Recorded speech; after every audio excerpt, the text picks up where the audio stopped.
Um jardim feito de pedra e de sentimentos. O Vale Agrícola de hoje te conta a história do agricultor que da noite para o dia decidiu esculpir. O material é o arenito botucatu, que chega a pesar 1.700 quilos o metro cúbico. Você vê um cara sem nenhum recurso, movendo pedra, que é só a máquina que move. Era eu, a 6 quilômetros daqui. Uma criança que o homem não conseguiu apagar e que continua cheio de desejo, que tem um amor enorme pela natureza, uma conexão profunda com o divino.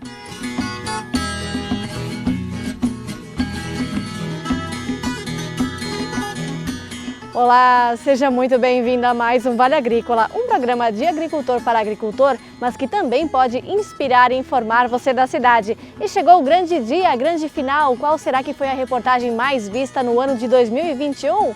Fique aí que nós vamos contar.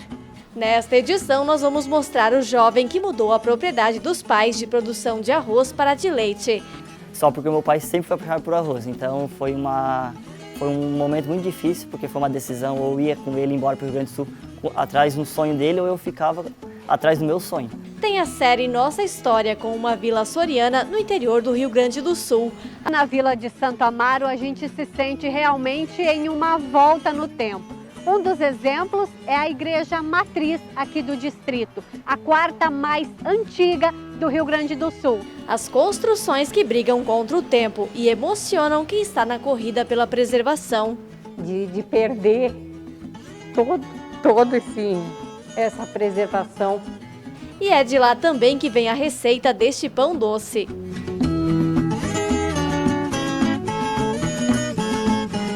E o chimarrão já está pronto? Pegue sua cuia e fique com a gente. O Vale Agrícola cheio de informação para você está só começando.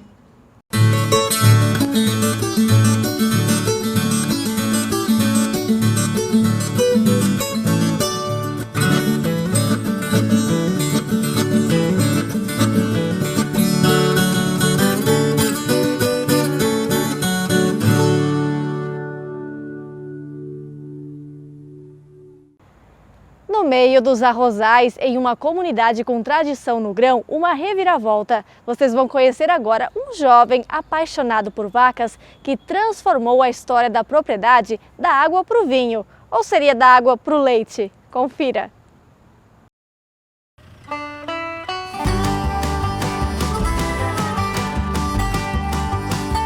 O Anderson é daqueles que não para um minuto. Ora está nos piquetes, outra buscando as silagens e ainda acompanha a ordenha. O dia é dedicado às vaquinhas. Somente quando a gente sobe o drone é que se compreende que ele vive paralelo à realidade dos vizinhos no município de Santa Rosa do Sul, região sul de Santa Catarina.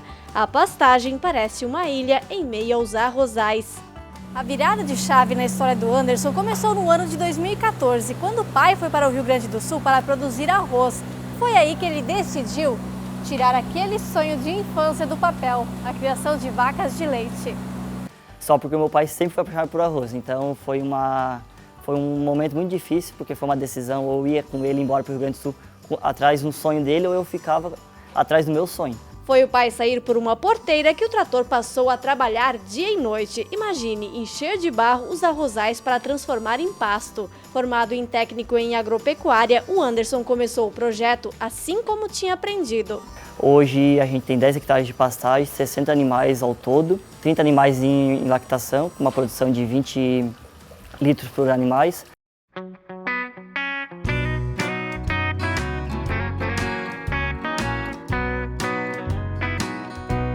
A produção de leite é à base de pasto. São 90 piquetes em 8 hectares, todos com pastagem perene. No inverno ele roça tudo e faz a sobressemeadura de aveia e azevém. É um consórcio lavoura, pecuária e floresta, onde os animais têm acesso à sombra a qualquer momento do dia. Além disso, a alimentação é complementada com a suplementação a coxo e silagem. Eu sempre falo que a silagem é como se fosse uma poupança para o produtor, porque ele tem uma reserva de alimento, onde ele consegue sempre manter a produção dos animais constante o ano todo.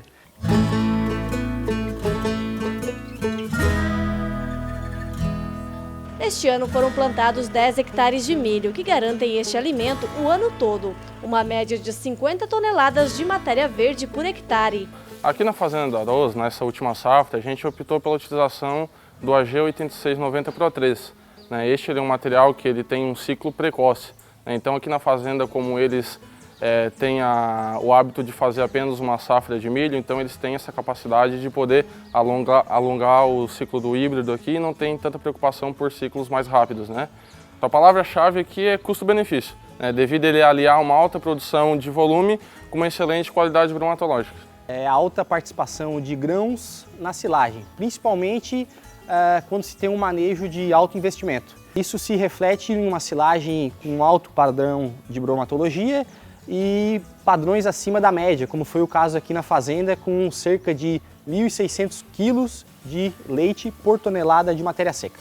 Este galpão que a gente vê é novo, são 500 metros quadrados com tudo o que se tem direito. Sala de ambientação, de espera, parte da ordenha, para refrescar nestes dias de calor os chuveirinhos. Por isso que a gente optou também ter a silagem no coxo, que é onde a gente consegue manter a alimentação e o conforto dentro do galpão, tipo na temperatura hoje que está 40 graus, a gente consegue deixar o animal com uma temperatura ideal, com uma alimentação de qualidade no coxo, onde ele vai produzir um leite de alta qualidade também. Em breve vai ter também um escritório e sala de aula. Isso mesmo, por ser uma propriedade modelo, o Anderson recebe alunos do IFC de Santa Rosa do Sul para aprender na prática o dia a dia da propriedade. A Karina é uma delas, terminando o estágio e com informação preciosa que descobriu aqui. Quando eu vim para cá, a gente ainda não estava ofertando silagem para as vacas. E agora que a gente está dando esse alimento a elas, dá para notar assim, total a diferença, tanto aqui na ordenha, a produção, quanto a felicidade delas quando vêm para cá. Felicidade das vaquinhas e felicidade do dono. Afinal, tem prazer maior do que trabalhar com aquilo que se gosta? É a minha paixão, sou apaixonado pela produção de leite. Tudo aconteceu tudo certo no tempo certo, eu não tenho que reclamar da minha vida é ótima. Hoje ele está muito feliz com isso, hoje ele veio embora do Rio Grande do Sul, hoje ele trabalha com a gente e a gente tem uma parceria muito boa.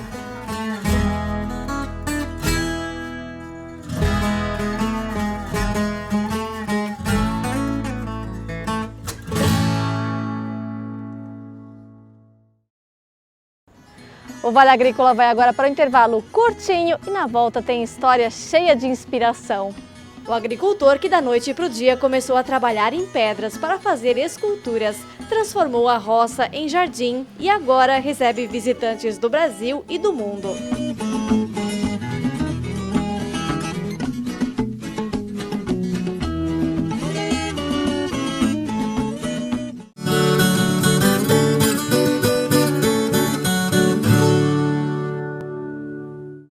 Fornos Freitas, especialista na fabricação de fornos e fogões a lenha.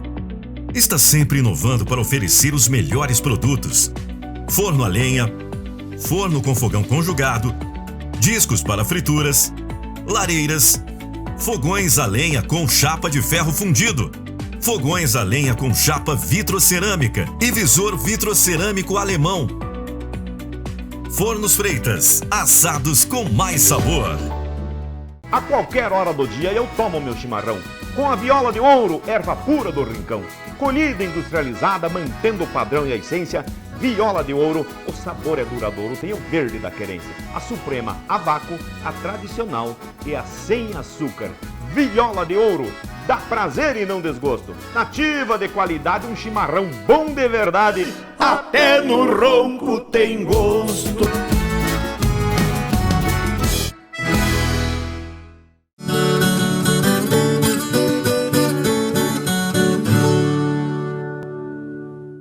Nós te convidamos agora para um lugar que só tem uma palavra para definir: incrível. A história de um agricultor que literalmente da noite para o dia decidiu começar a esculpir em pedras no meio de uma comunidade agrícola e transformou a lavoura em jardim.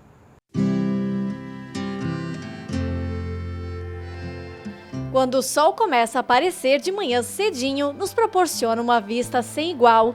Estamos em São João dos Melos, comunidade do município de Júlio de Castilhos, a 470 quilômetros da capital gaúcha Porto Alegre. Este lugar de raízes agrícolas aparece no cenário turístico e não apenas pelas belas paisagens, mas também pela história de um morador e de seu jardim. Eu sempre tive uma ideia assim que alguma coisa eu vim fazer aqui. A pedra me achou, cara. Pedra de arenito abundante aqui. Assim, eu estava no meio do ouro. Isso aqui é ouro, ó. Isso aqui vale ouro, ó, que me levou para o mundo.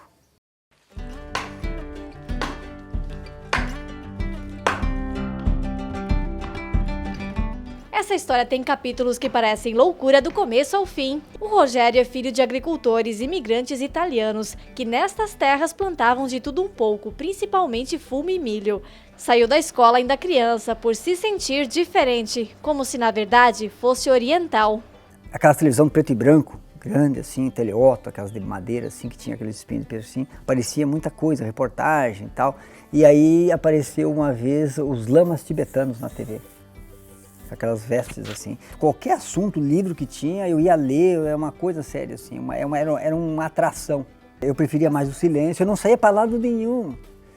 Para lado nenhum. Que festas? Festa interior que o pai tinha um Corcel 73 amarelo, e ele pegava todo mundo e saía para praia, era muito festeiro, saía para aqui, para festa do interior, sabe como é que é? E aí eu não, ficava em casa. Em casa. Eu trabalhava na roça, ficava em casa, comprava livro e estudava e meditava nas montanhas aqui, nos matos aqui, tudo.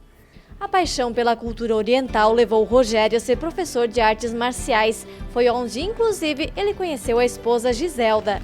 Por volta dos anos 2000, inquieto, começou a fazer as primeiras esculturas em madeira. Eu acho que o Rogério já nasceu pronto, né? É daquelas pessoas que está com aquele talento ali adormecido, né? O Rogério mesmo sempre trabalhando na agricultura e como segunda atividade ele é professor de artes marciais, mas aquilo era muito latente dentro dele. Então ele sempre estava fazendo algum trabalho manual, alguma coisa, ele sempre estava nessa criação. Isso que não foi nada por acaso, eu pensava em fazer uma coisa grande, não sabia o que era. Sempre visualizando coisa grande, assim, ó, parque grande, muita obra, muita gente visitando, eu já antecipava. Eu imaginava até alguém falando das minhas esculturas. Alguém me entrevistando assim também. É um processo assim.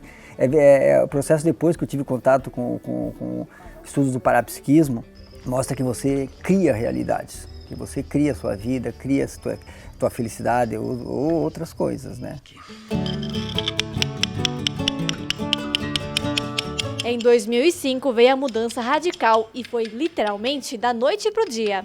Na verdade, eu comecei o jardim com R$10. A minha esposa pegou e disse, só tem R$10 para o primeiro investimento aí. É você ver um cara sem nenhum recurso, movendo pedra, que é só a máquina que move. Era eu, a 6 quilômetros daqui.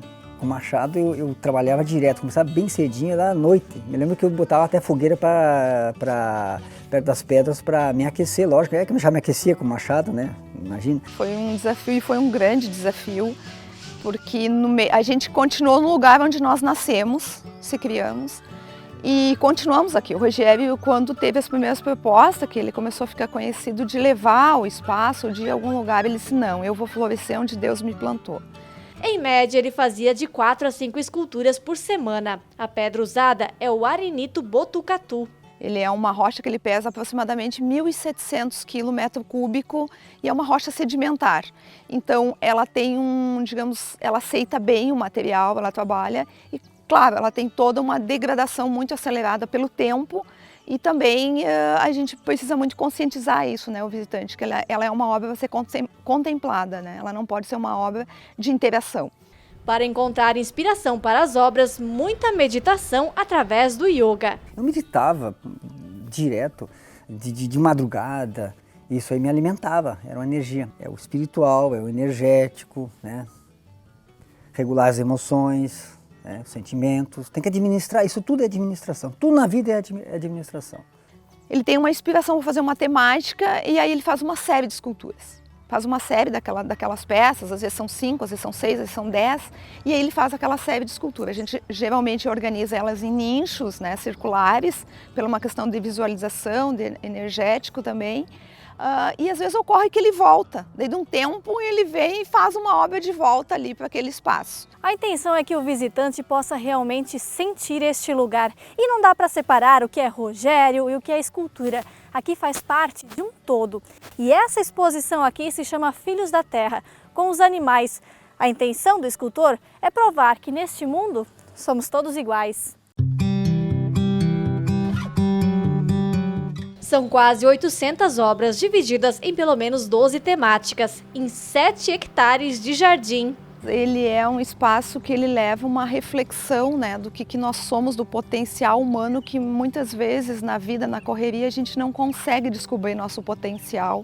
A gente precisa se formar, escolher uma profissão e de repente a gente já está nesse fluxo e a gente não consegue parar, ter um momento para ver realmente qual é o nosso real desejo. Este Buda na entrada do parque foi construído com uma pedra de 18 toneladas. A mãozinha que o Rogério diz ter recebido do destino está presente em muitas obras. A esposa também é inspiração em outras tantas. E a trajetória do escultor também é retratada. A maior das obras é o Grande Yogi, com 6 metros e mais de 48 toneladas.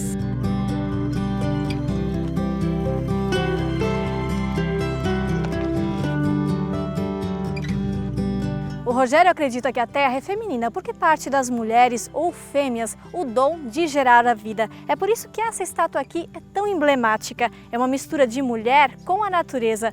Nos cabelos, folhas. E no lado de cá, ao invés dos pés, as raízes. E será esta a temática da próxima obra dele, que deve ter nada menos do que 200 toneladas. E que ninguém tem a pressa de ver pronto, ele quer fazer bem devagar. Sabe o que é? Eu sou muito rápido, né? Então, sou realmente, mas assim, eu quero assim, ó, fazer ela bem lento. As pessoas vão me ver lá em cima, guinchado lá em cima. E é uma logística assim bem, vamos dizer assim, de peso, né? Eu quero mais contemplá-la, entende? Contemplar, fazer cada folha, cada movimento dessa arte, sabe? Muitos relatos, muitos, que sentem energia viva. Que as culturas parece que passam a energia. Por quê? Porque tem o sentimento, tem a energia do sentimento, que era como ela é feita. Quem visitar o jardim pode ter a sorte de ver ele praticando yoga pelos gramados, esculpindo ou mesmo dedicando tempo a contagiar outras pessoas. O Rogério é um anjo materializado em forma de homem. Ele é uma criança que o homem não conseguiu apagar e que continua cheio de desejo, que tem um amor enorme pela natureza, uma conexão profunda com o divino. E é um lugar, ele foi projetado para inspirar as pessoas, para dar, vamos dizer assim, para as pessoas absorver o sentido que ela tem para a vida dela. Um grande parapsíquico, ele diz assim, ó, ninguém veio no planeta para comer sobremesa depois do almoço. Tem alguma coisa em você, tem alguma coisa em nós. Então a gente tem que descobrir esse propósito aí para cumpri-lo, né?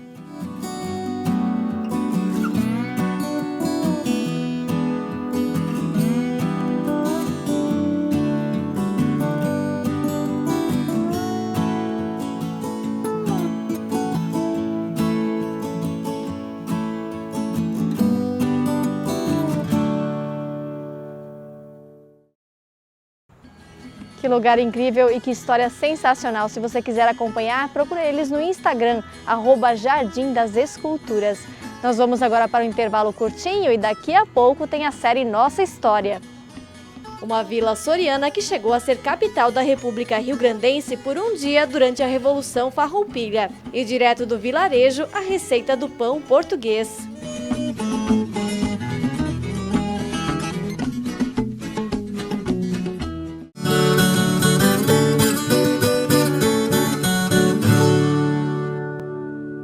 Do que é feita a cooperação? É feita de união. E do que é feita a união? Essa é feita de confiança. Confiança é este bem valoroso que, com o tempo, torna-se ainda maior, mais forte e produtivo. E a gente sabe bem disso, porque já são 50 anos que cultivamos a confiança dos associados, clientes e colaboradores como nosso maior patrimônio. Cooperativa Cravil, 50 anos. Uma história de confiança. Você já imaginou qual é o seu lugar no mundo? Um local que te conecte às suas raízes, que te inspire liberdade e abrace seus sonhos, que te presenteie com a experiência mais marcante da sua vida. Conheça as Chácaras Lamartina.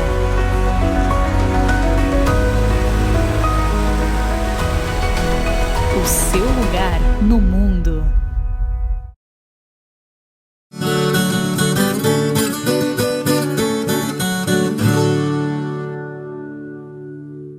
Hoje nós vamos falar sobre os portugueses, mais uma das etnias que faz parte desse Brasilzão. Uma vila no interior do Rio Grande do Sul ainda preserva os costumes e as construções que parecem ter parado lá pelos séculos 18 e 19 e abre espaço para quem vem de fora investir em agricultura.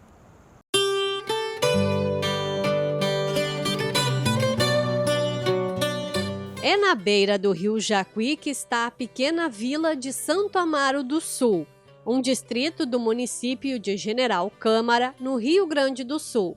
Ruas calmas e históricas, calçadas com pedras. Aqui parece que o tempo parou um pouco lá pelo século XVIII, quando os portugueses chegaram. Santo Amaro teve origem no Tratado de Madrid, em 1750.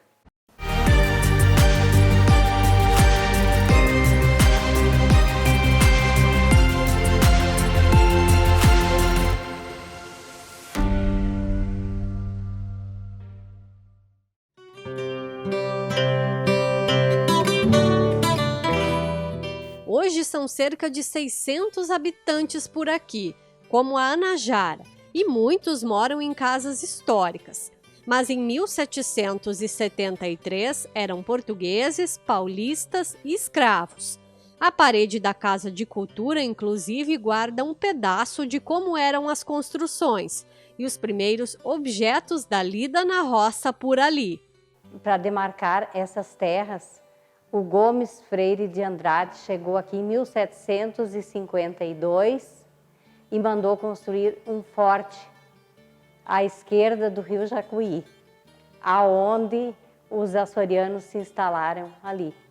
Então agora, esse ano, nós vamos completar 270 anos da chegada dos Açores. Santo Amaro virou freguesia em 1773 e começaram a ser erguidas as primeiras construções ao redor do que hoje é uma praça.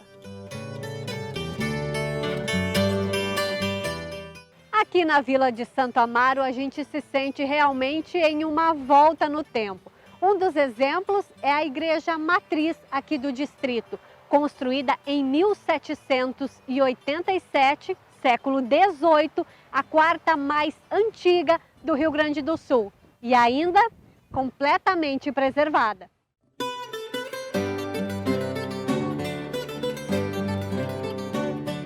A igreja está no centro e ao redor vieram as casas uma por uma, como em típicos povoados missioneiros. A igreja é considerada uma das construções mais fiéis à arquitetura açoriana. São altares de talha simples e é bem aconchegante. Aos redores tinha algumas casas, tinha os índios aqui. E aí, então, quando chegou Alexandre Montanha, que fez o croquis em si da vila, aí ele fez no meio a praça e a igreja. E ao redor, então, ele fez as casas para não mexer em algumas casas que tinha ao redor. Entre as construções se destaca a casa de José Gomes Jardim, primeiro presidente da República Rio-Grandense no período da Guerra dos Farrapos. Consumidas pelos anos, algumas construções precisam de restauração. O conjunto de 14 casas foi tombado pelo Instituto do Patrimônio Histórico e Artístico Nacional em 1996. Nesse grupo, além da igreja, está o antigo hotel, que abrigava viajantes de Porto Alegre, a casa onde morou o chefe do Exército Imperial, Chico Pedro, um dos mais temidos pelos farrapos, e a estação férrea, que permitiu a ligação por terra com Porto Alegre, antes feita somente pelo rio. Além disso, estão outras casas ainda preservadas que eram moradia ou comércio. Quem tem condições de deixar essas casas preservadas, cuidam assim, preservam. Mas a maioria que estão se estragando pela ação do tempo, porque não tem condições, e isso aí precisa muita coisa para conseguir o restauro delas pelo IFAM.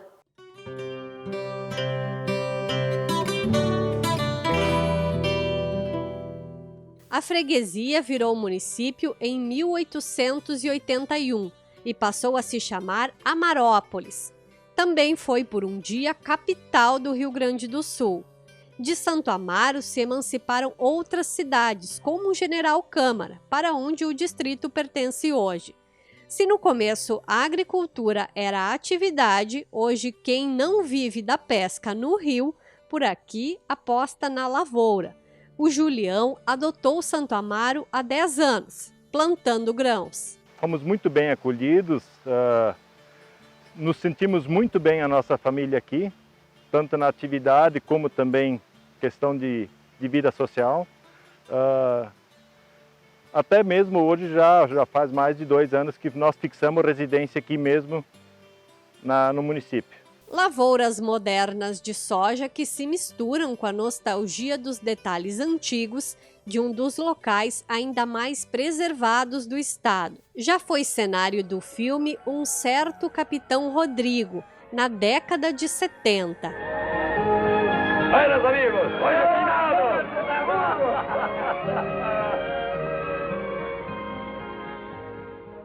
Hoje revive com suas cores, portas e janelas imponentes, uma vila açoriana, portuguesa com certeza. Acho que a história ela faz parte da nossa vida, né? Tudo aquilo que nos antecede nos deixa marcas daquilo que foi feito, de que forma que foi feito e por quem foi feito, né? Para mim até me emociono de perder todo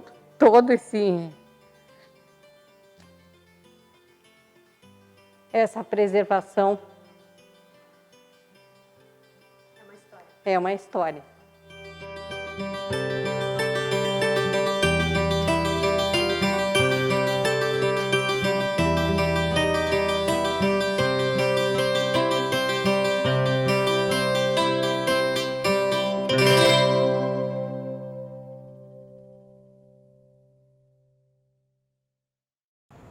E já que estamos falando da imigração açoriana, tem mais uma delícia para vocês. É o pão português.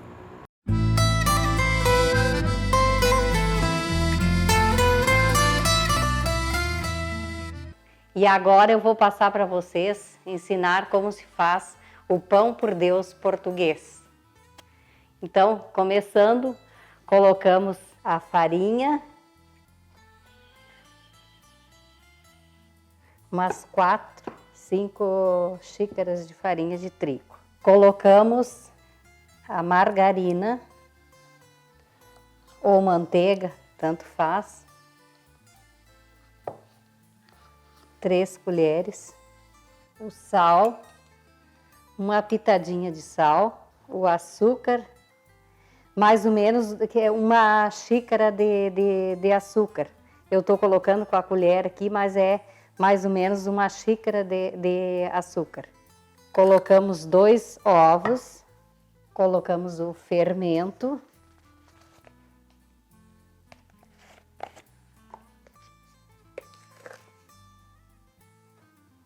mais ou menos umas 2 colheres de sopa de fermento. E aí vamos colocar o leite. Aí o leite se pode amornar um pouquinho. Acho que eu vou medir aqui mesmo.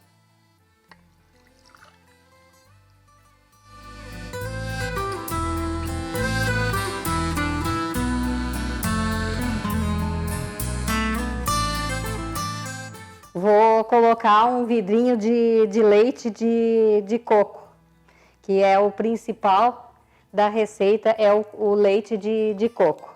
Então, dia 1º de novembro, que é dia de Todos os Santos, que a gente comemora, principalmente lá em Portugal, eles usam as crianças saírem nas ruas fazer o peditório. E aí, então, eles chegam e recitam poesiazinhas para pedir o pão por Deus. E geralmente eles não ganham só o pão, que é o pão sovado.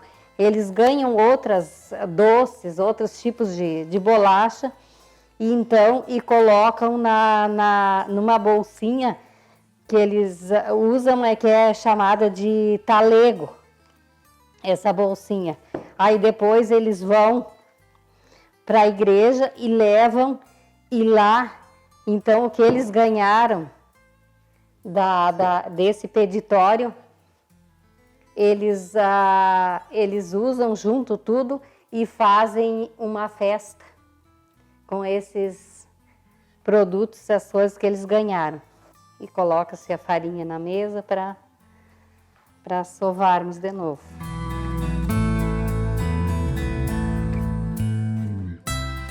Vai sovando até ela ficar bem,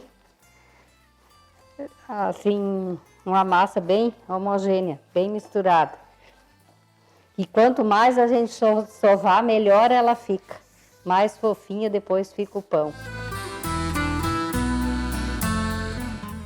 Agora passamos para a bacia e vamos deixar ela dobrar de volume. Aí colocamos um pano de prato para deixá-la crescer, que geralmente a massa sovada a gente tem que tampar ela e colocar no lugar onde não pega muito vento, porque aí ela custa mais a crescer, ainda mais com o ovo. E assim, então, ela cresce mais ligeiro. Ela é bem rápida para crescer. Agora vamos untar a forma. Pode-se usar a margarina ou o azeite. Vamos destampar a massa, que ela já cresceu. Pegamos um pouco de farinha de trigo para dar mais uma sovadinha e cortar a massa em 3 pedaços para fazermos os pães. Essa receita dá mais ou menos não, com certeza que dá 3 pães. Aí pega-se uma por uma delas, dá mais uma sovadinha, aí deixamos ela assim, pega-se a faca, cortamos em 3 tiras para fazermos uma trança. Que ele pode fazer os pãezinhos separados, pode fazer ele inteiro e fazer ele trançado. Eu gosto sempre de fazer ele trançado.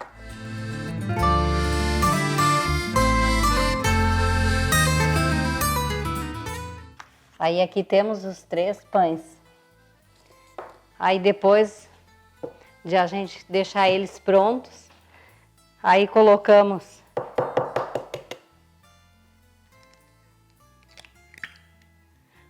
um ovo, aí a gente dá uma batidinha, eu boto a clara e a gema junto. Geralmente as pessoas colocam só a gema, mas eu misturo as duas, dou uma batidinha nelas para passarmos em cima do pão.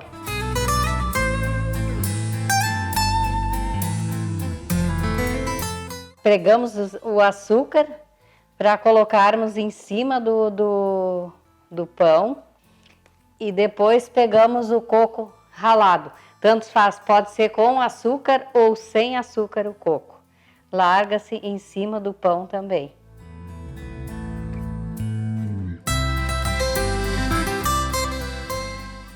Aí quem quiser fazer bem mais doce, coloca mais açúcar, né? E quem quiser não muito doce, bota menos açúcar. Pronto. Agora só deixar dar uma crescidinha E depois que ele crescer, a gente liga o forno, esquenta o forno e coloca ele para assar. Nós já temos agora o forno pré-aquecido, ele está em 200 graus. E agora nós vamos colocar o pão para assar. Mais ou menos uns 40 minutos.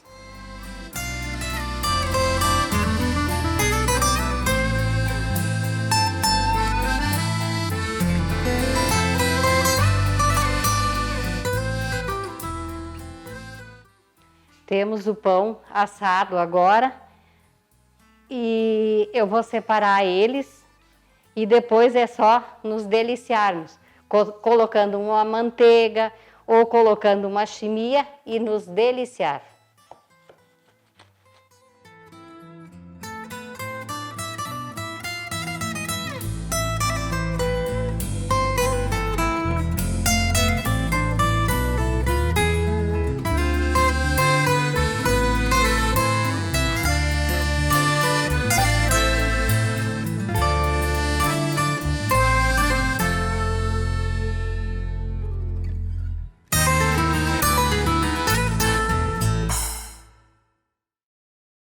O que é a aparência desse pão, hein? Eu vou testar, e vocês? Se fizerem, marca a gente lá no Instagram, @ValeAgrícolaOficial. E agora está chegando a hora, a gente vai descobrir qual foi a reportagem mais vista no ano de 2021. Vai ser no próximo bloco. Fique aí que a gente já conta.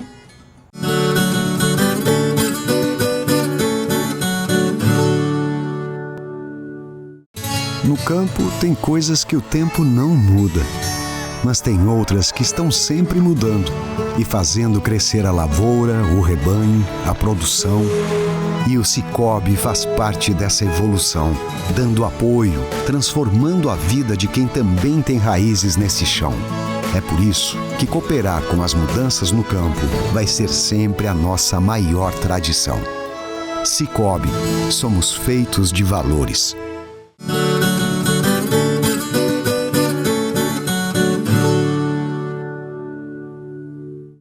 A reportagem mais vista do ano de 2021 literalmente bombou nas redes sociais. Foram mais de 10 milhões de visualizações, compartilhamentos, salvamentos, comentários, muitas reações.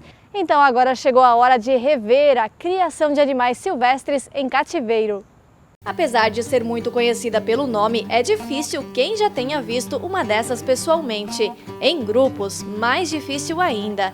Esta é a paca, uma espécie de roedor de hábitos noturnos, nativa da Mata Atlântica. Aqui se encontram também outros 2 porcos selvagens, o queixada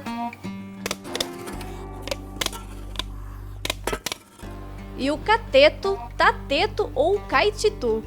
Seu Antônio, morador do Fundo Canoas, praticamente dentro da cidade, é que é o responsável pela criação.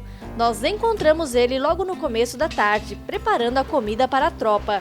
Todas as manhãs ele vai a 2 grandes supermercados atrás das frutas que iam para o lixo. Esse aqui eu separo, se tiver podre eu jogo fora tudo. Esse tá bom ainda. Por exemplo, essa carga aqui, como tá aqui, seria só para os queixadas. Daí tem as outras, né? Que fica para trás ainda, daí vem a outra carga para ele. Porque a maioria 2 cargas dessas por dia vai. Essa daqui vai para as pacas, ó. Milha, machucha, manga. Para chegar no criadouro, nada melhor do que os carros de trilha. Toda a propriedade de 5 hectares é cercada por muros. A nossa primeira visita é para os queixadas. Este porco é conhecido por ser bravo e pelo barulho que faz ao bater os dentes quando se sente ameaçado. Dica valiosa do seu Antônio, jamais dar as costas. A característica dele é o queixada, né? Ó, ó, ó. Viu como que é? Tem 2 que ele não gosta de mim. Esse enquanto que eu estava de frente ali, ele não veio, né? Foi eu estar de lado, ele veio. Então isso aí eu cuido muito nessa parte ali. Quando eu estou sozinho, já é outro sistema deles. Não é nada assim de me avançar tanto, eu pego, faço tudo que tem, tudo certo. Mas tem gente estranha e já fica mais irritado. Por ser silvestre, a raça tem pouco problema com doenças. Recebe apenas remédio para vermes 3 vezes ao ano. Tem água encanada e em lagoas à vontade. E na alimentação, nem um pouco enjoados. O que vir, vai tudo. Inclusive, a propriedade está cheia de árvores frutíferas que produzem em diferentes épocas do ano e fornecem também sombra e proteção dos temporais. Os porcos vivem em bandos e têm um líder. Nesta vara aqui, a fêmea que atacou seu Antônio. A reprodução também é natural. Mães e filhotes ficam juntos e cada fêmea cria em média 2 filhotes por vez. A característica deles é assim, ó. Se uma ali cria 2, tá, ela deu a cria dela ali, né? Não é ela só que cuida, todos eles cuidam. Se você pegar um desse ali, se não tiver coisa para tu se esconder, trepar e alguma coisa para não ele te pegar, senão eles te cortam tudo. Só que nem todos os queixadas são tão bravos como a gente viu nas imagens. Eu vou apresentar para vocês a Butinha. Opa! Só tem que deixar a mão aberta, senão também morde e vão-se os dedos, né? Até um tempo atrás ela achava que era o cachorro de estimação da casa. Parece que ela ainda não pensa muito diferente disso também não, né?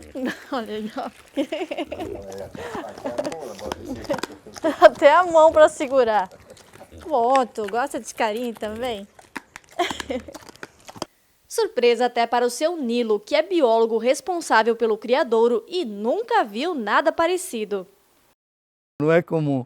Ele nasceu, foi rejeitado pela mãe e foi criado praticamente na mamadeira pela filha e pela esposa do seu Antônio. Ela pensa que é cachorro e ela é um animal manso. Contrariando a espécie. Contrariando a espécie. Eu andei uma vez numa samambaia fechada só para ver ela, e andando ligeiro assim, ela ficou apurada atrás de mim começou a fazer barulho e querendo dizer chorando, né? E aí eu parei até ela chegou perto de mim, e aí parou. É pela doçura da Butinha que a gente consegue ver mais da característica da raça. Este tipo de porco tem cerdas e uma glândula que solta um óleo usado para demarcar território. Já o cateto ou tateto, que a gente encontra nesta área mais abaixo, não tem. Outra característica fácil para diferenciar é que o queixada tem o queixo branco e o cateto uma espécie de colar. O cuidado dele é a mesma coisa que nem o queixada, só a única coisa, isso aqui, ele não te ataca, né? Ele pode virar as costas nele, toca para um lado do outro, ele não te ataca. Para ele te atacar mesmo só se você colorar ele num canto ali e querer pegar a mão. Agora, se pegar nele pelas pernas traseiras, se você não sabe lutar com ele, ele te corta já, que se dobra que nem cobra. Se jogar outras comidas ali, o milho seria o primeiro, mas quando o milho eu não dou uma vez por semana só, aí é fruta. Enjoadas são as pacas que a gente viu lá no começo da reportagem. Com hábitos noturnos, elas são mais assustadas, por isso é muito difícil conseguir flagrar elas assim, no momento da alimentação. No criadouro, elas ficam em casinhas feitas de madeira, com a frente da porta coberta por palha, e tem também uma área livre. Alimentação de carolo de milho e frutas e água corrente sempre, para beber e também para disfarçar o odor da urina. Na natureza, ela faz o xixi dentro da água para despistar predadores e sempre tem que ter galhos de árvores. Ela tem que gastar os dentes, porque senão ela o dente cresce constantemente, então ela tem que gastar isso aí. Na natureza, ela rói os troncos de árvore. E tem umas árvores típicas para ela, que ela gosta mais. Essa é a goiabeira, o araçá, a pitanga.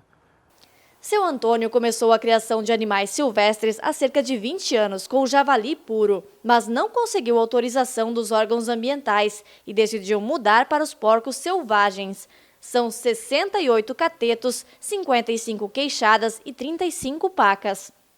Os porcos demoram cerca de 1 ano e meio para chegar à fase adulta. A paca e o cateto chegam à base de 8 quilos e o queixada até 15. A criação é acompanhada de perto por órgãos ambientais nacionais, como o IBAMA, e estaduais como o IMA e a SIDASC, do governo do estado. Uma das medidas mais recentes foi a instalação de pontos de cal virgem e a restrição a visitantes, para evitar a entrada de doenças. Não dá resto de restaurante, não pode.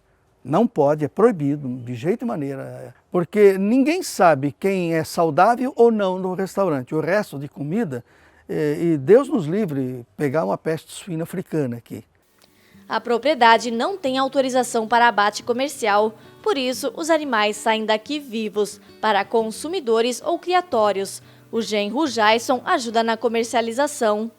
E um valor agregado, hoje a carne de paca é 150, 180 reais o quilo, se fosse para abater. O próprio queixada 70, 80, ou cateto, porque se você pegar a carne, é um porco, mas pegar a carne não tem nada a ver com a carne de porco. Ela é uma carne mais avermelhada, ela não tem gordura, é uma carne completamente diferente. E um sabor, é outro sabor, né? Seu Antônio está com 72 anos e por conta da quantidade de serviço já reduziu um pouco a criação, mas parar não está nos planos. Dá trabalho, né? Dá trabalho, sim. Porque eu faço tudo sozinho, né? Mas eu gosto de mexer com bicho brabo, eu gosto bastante.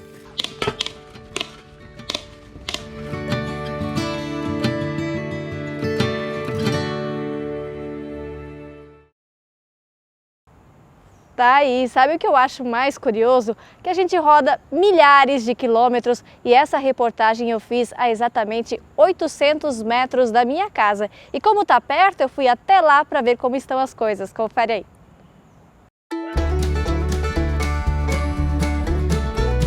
Nós chegamos e já encontramos seu Antônio assim, no batente. E é claro que a gente tem que perguntar. Como é que é ser homem assistido por mais de 10 milhões de pessoas? É um prazer, né? Gostei bastante disso. Tudo bem? Obrigado. As pacas, catetos e queixadas foram vistos por muita gente. Muitos, inclusive, que nem sabiam que existia esse tipo de criação no país. E desde a veiculação da reportagem, o criatório já recebeu ligações e visitas do Brasil inteiro. Tanto para criação quanto para abate, mas a grande maioria foi para criação, para ter como animal pet. Inclusive para criatório, tem uma pessoa do Paraná que a partir da nossa reportagem foi buscar os órgãos competentes para fazer o registro de um criatório lá. A demanda foi tão grande que, por exemplo, hoje não tem mais paca à venda. Então a gente está com fila de espera. Então paca, como é um bicho que demora para criar, cria apenas um filhote a cada 150, 180 dias, a gente não tem assim tantos animais à disposição. Então o que tinha a gente já acabou vendendo todos e agora está aguardando para esse criatório. E agora eu preciso atualizar para vocês como é que está a situação da minha grande amiga Butinha. Isso! E agora tem novidade, a Butinha é mãe de 2 filhotes. E agora o comportamento mudou um pouquinho com a maternidade, né? Os 2 filhotes nasceram em dezembro e apesar da queixada ter sido criada na mamadeira, se tornou uma mãe protetora. Se eu ficasse mais tempo, porque eu não tenho tempo para tudo isso, né? Se eu pegar eles, trouxer aqui embaixo, aqui em casa, e botar aqui num cantinho ali, e me ver eu passar, eu vou ali, passo a mão nele, fica igual a ela. Agora ela já está um pouquinho mais rebelde, porque eu fui soltar junto com outro casal grande, e daí os pequenininhos, eles vão com o macho cuida deles. E aí só quando a fêmea vai lá, que está sozinha, então ela vem novamente com ele. Mas eu chego lá, eu mesmo chegando lá, os pequenininhos correm com o macho. Eu sempre ficaria agarrado ali, porque o macho defende eles. Uma coisa não mudou, a paixão do seu Antônio pela criação e o cuidado com eles também. A mordida às vezes não é tanto como a prensada. Se pegar só os dentes da frente, aí eles magoam a carne, né? Fica uma baga preta já na hora. Agora se eles pegar um pouquinho de lado, que eles pegam presa, daí faz furfundo. Se for manso bravo para mim é uma coisa só. Respeito eles, né? Respeito, porque às vezes quando leva uma mordida.